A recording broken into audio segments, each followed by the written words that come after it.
call is being recorded. This call is being recorded.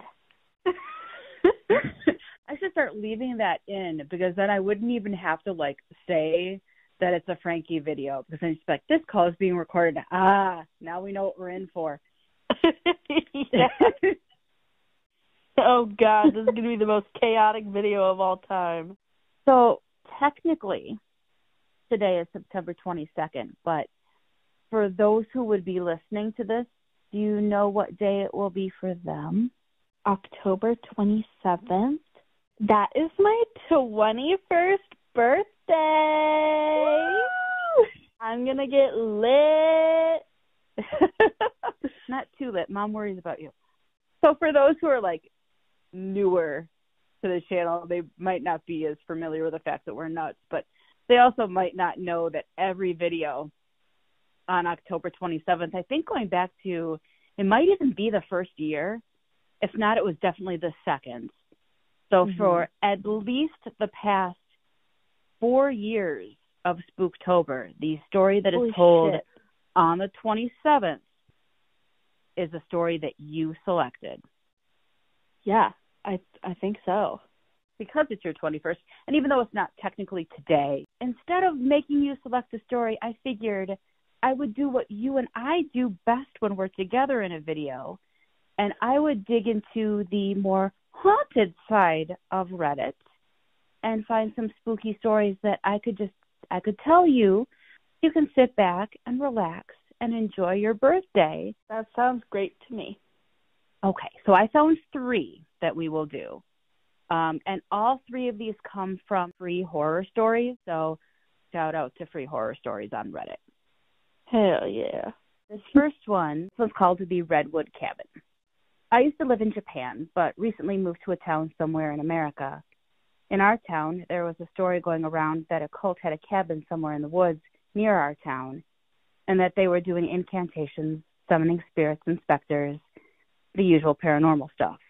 Me and my friend Jack, whom I had met when I first came to the town, didn't really believe in the paranormal, so when we had an opportunity to do so, we would often camp near the section of where the cabin was rumored to be and search around for it. It didn't take long since on our 5th time we found where it was. The cabin was completely hideous. It was infested with cockroaches, spiders, and even some centipedes. The left side of the cabin was decayed slightly. The right side had a bit of a termite problem. At first it looked like any kind of old rundown cabin. Then we took a second and a much closer look. That was when a horrible stench hit us. It was horrible. I gagged and almost vomited. Even though I was busy dealing with the stench, Jack was able to get a look at the walls. They were covered with signs, upside-down crosses, blood-red eyes, and the most frightening part, bodies of people completely stripped of their clothing and nailed to the wall of the cabin. Jesus. I thought of calling it... Right? That's your cue to run. Why would you even go there in the first place? Because they don't believe in the paranormal. That is not an excuse. There can't be any, but this isn't paranormal. This is bodies on a wall. That's not paranormal. That's murder. There's a difference between the paranormal and legitimate crimes. That's not paranormal. That is criminal. I thought of calling the police or running. Jack, however, fucking Jack, horrified as he was, insisted on going into the cabin. I'm not believing this. It's probably just some good old deco, he said. As reluctant as I was, I pushed forward, Jack leading with his flashlight. We opened the door slowly. That was when I couldn't take it anymore. I vomited onto the grass just to the left of the cabin. The reason I vomited was even worse than the stench outside. Just in the front door was a dead dog. It had been butchered and left to rot, as my dog sits outside my door. Worse is, it was a local dog that had went missing just 2 days before we found the cabin. Jack gently pushed the dog to the side so he could get inside. Jack, I don't like you. You're a dick. Jack, you're a dumbass. Right. Let me just move this dog out of the way so I can go into this body-riddled cabin. He waited a bit for me, and we kept going. Inside was like the exterior. Only exception was blood-red ruins replacing the bodies. We came into the main living room of the cabin. It had a big ritual circle. The walls were different too, this time now sporting words such as devil, the beast, our master, the end, and much more terrifying words. Such as the runes in the eyes, it was blood red, except this time it seemed like it was all real blood. That was when I figured out that the other drawings were simply dried, and it didn't look as clear as these. The more I figured out, the worse I felt. If the others were dried, wouldn't that mean that these were just made?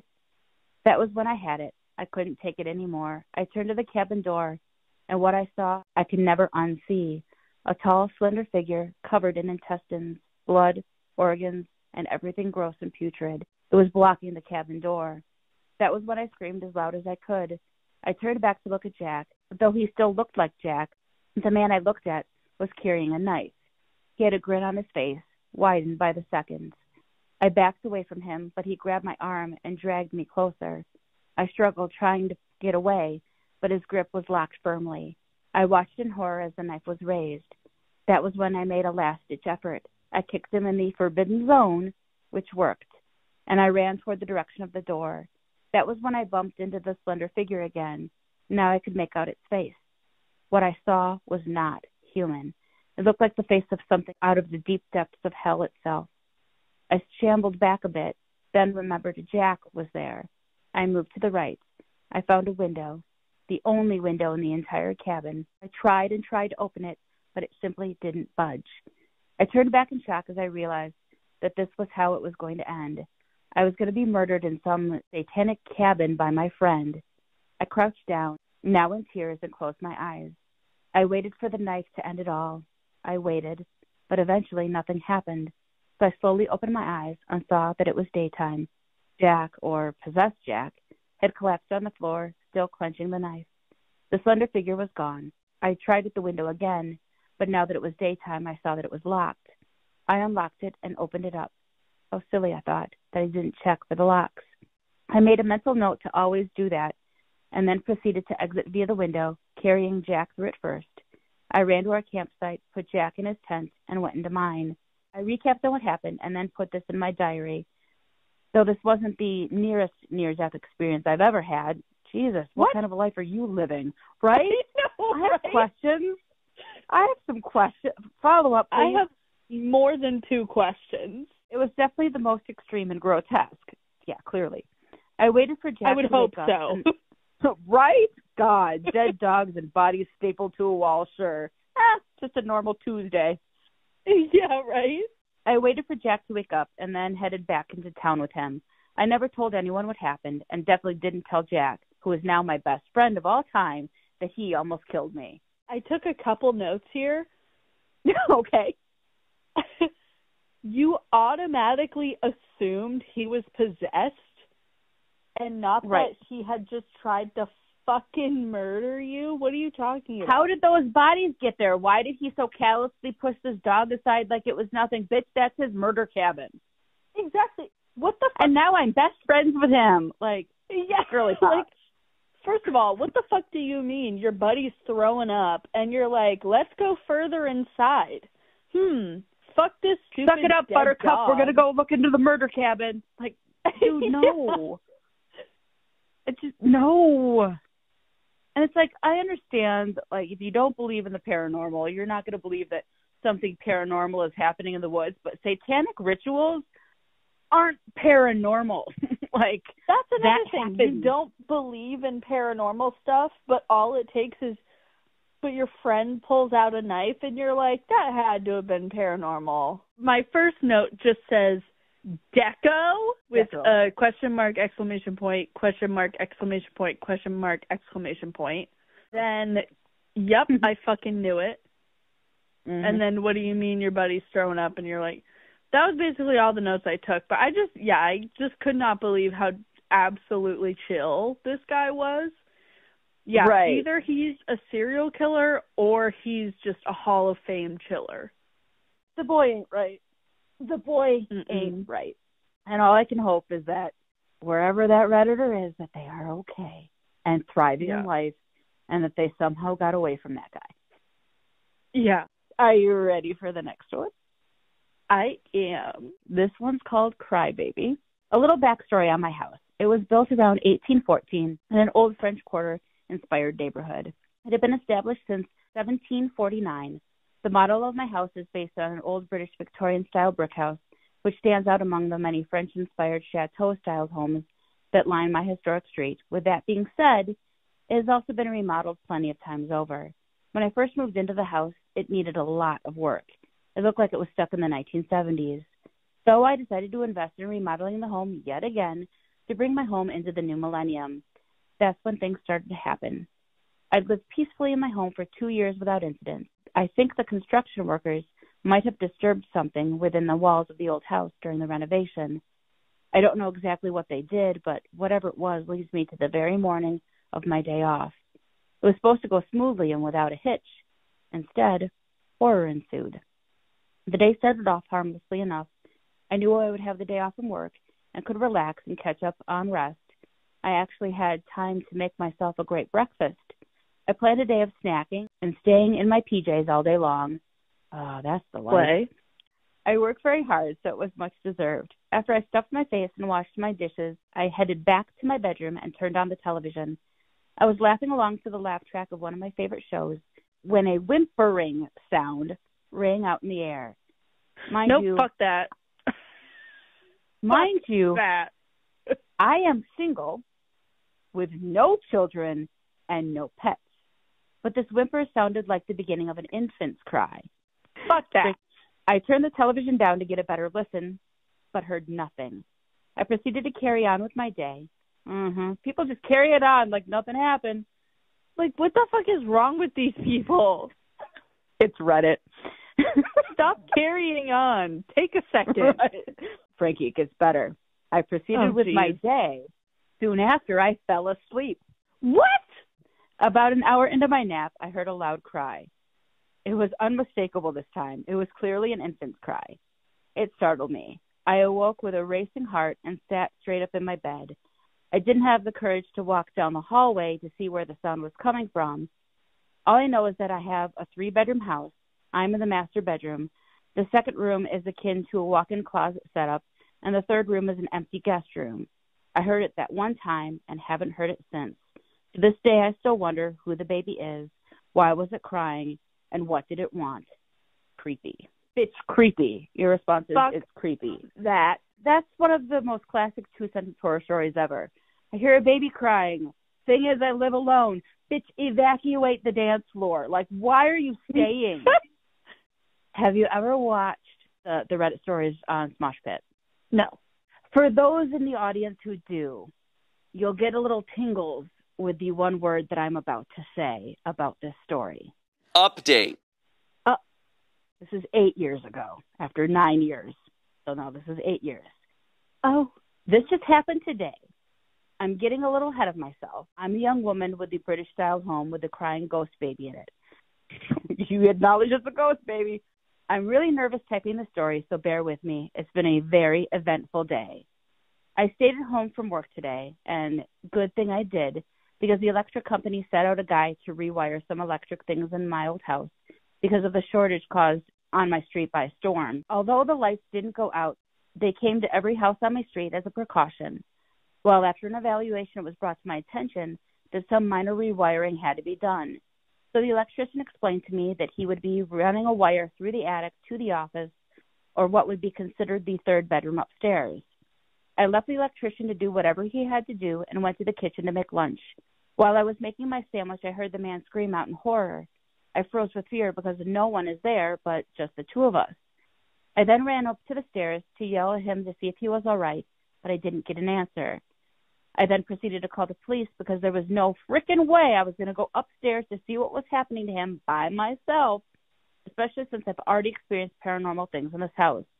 The police came in about 10 minutes, and they went upstairs to find him crying like a child.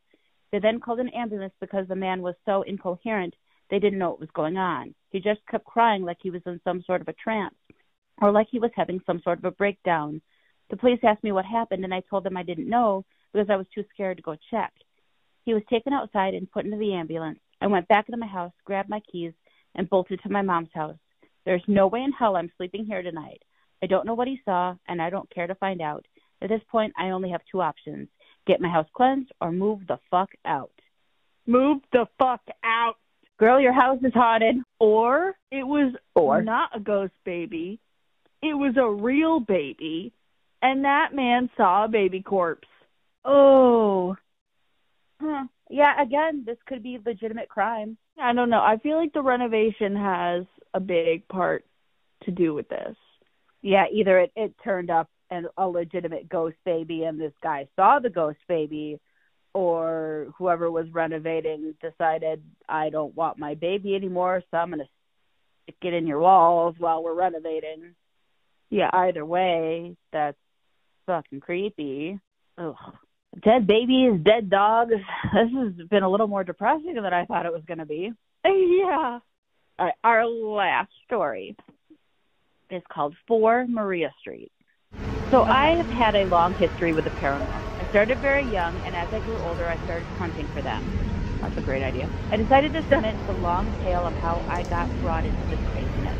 I was born in a small town in Ontario, Canada. Now my dad told me that growing up in our first house, there was a lot of activity that was a little unnerving. I had a friend that my parents could not see. I described her as an older lady named Mary. And I would sit in my bedroom and listen to Mary tell me story after story for hours on end. My dad was very worried about this. Eventually he decided to ask me about Mary. I started telling him about how she looked and what she would tell me, including a story about my dad breaking a statue when he was 9 years old. This caught my dad by surprise. Apparently said statue was broken at his babysitter's, and as far as he knew, that babysitter had never told my grandma.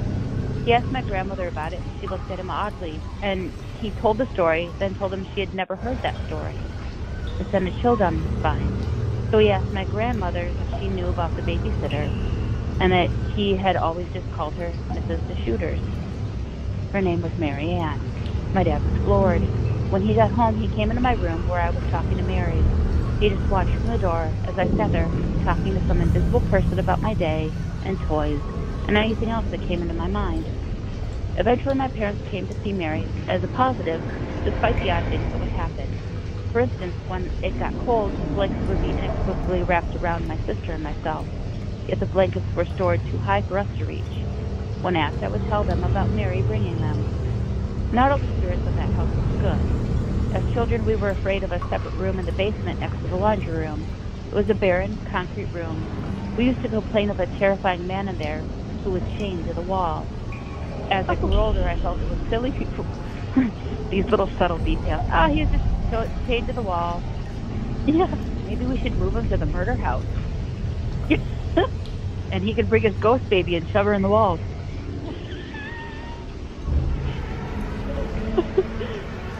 Tie them all together. Yeah. As I grew older, I felt it was silly to be afraid of this man. Mary was long gone from my mind, and I would pass through the room with no issues. Until one day, when I was home with the chicken pox.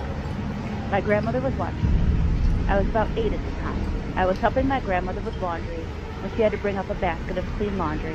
I knew how to work the washer and dryer and how to fix the clothes, so I did that when she ran up. I was almost done when I heard something weird from the next room, the barren room. I stopped and listened for it again. A few minutes went by and nothing happened. So I finished and went to turn on the dryer when I heard it again. It sounded like a chain being dropped. I stood in silence as I heard it again, then a metal dragging sound. I then made a very poor decision. I began walking toward the room. Thank you for acknowledging that's a stupid move. Yeah, right? People usually don't do that. Right, exactly. I hear a noise in the other room. Let's just go look at it. All alone, by myself. As I stood inside the room, all the sounds stopped. I saw nothing in the room. I stood there for several minutes just glancing around. Nothing stirred. I turned to leave, but standing right in the doorway was a tall, thin man, dirty and torn clothes draped on him. Around his leg was a long, rusty chain. I was frozen. He walked oddly. I could see the skin over his thin limbs, stretched like elastic as he shambled towards me. This is where I fell over and covered up. I let out a blood-curdling screech until I felt hands on me. I started to scramble and fight back until I heard my grandmother's voice. What is it? What's wrong? I opened my eyes and realized my grandmother was holding me. My heart was racing, and I blurted out the whole story. She just looked at me worriedly and brought me upstairs. We moved a few months later. another smart choice. Yep. I never set foot in that basement again. In my teenage years, I did some research and found out that the people who owned the house before had a son with a mental disorder of some sort. They abused and tortured the poor kid and chained him to that basement. His existence was not known until after his parents had passed, and they found him chained in that basement. He had starved to death. The thought of that sin still through me to this day. Yeah, a lot of bummers tonight. A lot of bummers and a lot of, like, legitimate crimes. Yeah. And they don't always say whether or not these are true stories, because some of them are. I'm even, like, kind of inclined to believe the ghost baby one, because, like, nothing really crazy happened in that. The other thing that makes me believe that that's something that happened to her is if you're going to write something as fiction for Reddit, the fact that it was a year between the original story and the update, that brings some more credibility to, oh, this happened to you. And the renovations ended, so maybe things calmed down, but then you have this electrician coming in and messing around with your walls again. I'm working on day 20 right now. Once I'm done with getting these videos done and I don't feel stressed to edit 24 hours a day, we should plan another fun Reddit night, because this is kind of a bummer. Yeah. These were depressing as hell. Well, it's early, but for the rest of the people when we're doing this, it'll be legit and accurate. Happy birthday. Thank you. Happy 21. Thank you for 5 years of this, which means... Holy shit. That means that I've known you for 5.5 years. Well, regardless of how many years it's been, there are many more to come. There's going to be lots more of you and Jake on the channel as we move into 2025. My channel started because we were both dared to make YouTube channels. And here we are 5 years later, and I'm still doing this. So you've been a huge part of this, and I don't know that I would still be doing it without you. So thank you. I'm honored to call you a daughter, and I'm really glad you're here. And I'm really glad that now we're less than 50 away from 1,000 subscribers. That's amazing. Yeah. I'm not really doing it alone. And that's the coolest part for me, is that it is the Press Start family. And it started with you. So I'm exceedingly grateful. And I know this is supposed to be Spooktober and scary, but what would be more scary is not having you around. So every October 27th of Spooktober belongs to you. Thank you. I just want to say one last thing.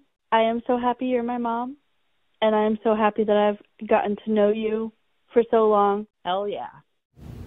It's that time of year again, where the darkness feels that much darker, and every creak and groan of your house feels that slight bit more unsettling. It's that time of year where your sense of fear and dread creeps more deeply upon you, and your fears are suddenly heightened. But there's no need to fear. We have the perfect solution for you. Spooktober 2024 is once again sponsored by Vanitas. As you all know by now, Vanitas offers the topmost quality in gaming equipment. And with their top-rated customer service, you won't have any buyer's remorse nightmares, even if you live on Elm Street. You can avoid the terror of added fees, because Vanitas ships free to the United States, Canada, and hell. Well, Hell, Michigan, that is. What are you waiting for? Go to Vanitas.com today. Still scared? How about you use code PressStartMom at checkout and save an additional 10% off your order? That should keep the monsters at bay. For now.